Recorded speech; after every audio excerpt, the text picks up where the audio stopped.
പൊതുവിപണിയിലെ വിലക്കയറ്റം ഹോട്ടൽ വ്യവസായത്തെ പ്രതികൂലമായി ബാധിക്കുന്നു. പച്ചക്കറികളുടെയും മാംസത്തിന്റെയും അടക്കം വില വർദ്ധിച്ചതോടെ പല ചെറുകിട ഹോട്ടലുകളും മുമ്പോട്ട് പോകുവാൻ ബുദ്ധിമുട്ടുകയാണ്. തൊഴിലാളികളുടെ കൂലിയും സാധനങ്ങളുടെ വിലയും വൈദ്യുതി ചാർജും വാടകയുമൊക്കെയാകുന്നതോടെ പല ചെറുകിട ഹോട്ടലുകൾക്കും മിച്ചം ലഭിക്കുന്നത് തുച്ഛമായ തുകയാണ്.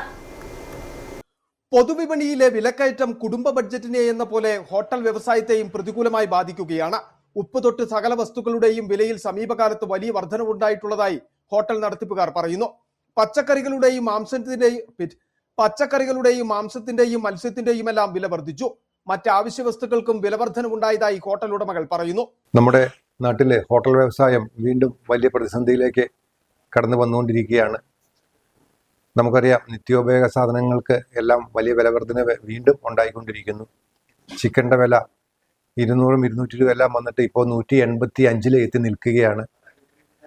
അതുപോലെ തന്നെ അരിയുടെ വിലയാണെങ്കിലും 45-50 രൂപ ഉണ്ടായിരുന്നത് 55-60 രൂപയിലേക്ക് മാറിയിരിക്കുന്നു. ബിരിയാണി അരിക്കാണെങ്കിലും 170 രൂപയോളം, നല്ല ഒരു ബ്രാൻഡ് മേടിക്കണമെങ്കിൽ 170 രൂപയോളം വില വർധന വന്നിരിക്കുകയാണ്.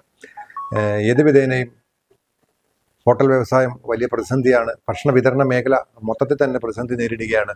പാചകവാതക വിലവർധനവും വെല്ലുവിളിയാണ്. സാധനങ്ങളുടെ വിലവർധനവിനൊപ്പം തൊഴിലാളികളുടെ കൂലിയും വൈദ്യുതി ചാർജും വാടകയും ഒക്കെയാകുന്നതോടെ പല ചെറുകിട ഹോട്ടൽ ഉടമകൾക്കും മിച്ചം ലഭിക്കുന്നത് തുച്ഛമായ തുകയാണ്.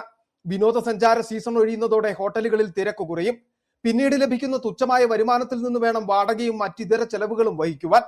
അധിക സാമ്പത്തിക ബാധ്യത താങ്ങാനാവാതെ ചെറുകിട ഹോട്ടലുകളിൽ പലതിനും പൂട്ടുവീണു. ചിലർ സാമ്പത്തിക പ്രതിസന്ധിയിലൂടെ കടന്നുപോകുന്നു. സർക്കാരിന്റെ ഭാഗത്തു നിന്നടക്കം ഹോട്ടൽ വ്യവസായത്തെ സംരക്ഷിക്കുവാനുള്ള ഇടപെടൽ വേണമെന്ന ആവശ്യവും ഉയരുന്നുണ്ട്.